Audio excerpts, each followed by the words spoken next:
Hi everyone, welcome to my channel. আমি অমৃতা, আর আমার সঙ্গে থাকছে আজকে হরিদ্বারের কিছু স্মৃতি, কিছু ভিডিওস। চলো দেখা যাক।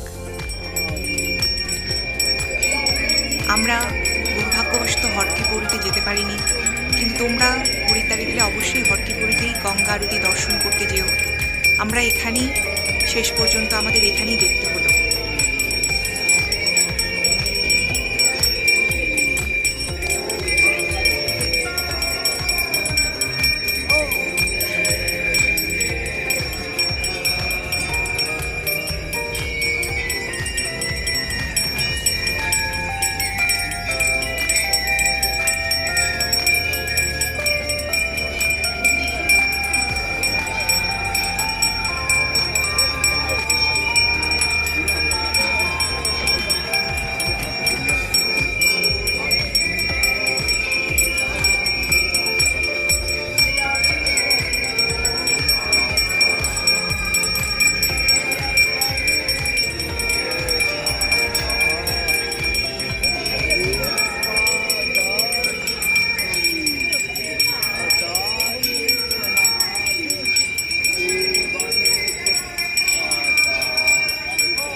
যদি তোমাদের ভিডিওটি ভালো লেগে থাকে তাহলে অবশ্যই সাবস্ক্রাইব করো আমার চ্যানেলকে, আর লাইক করো, আর অনেক বেশি করে শেয়ার করো। Thank you.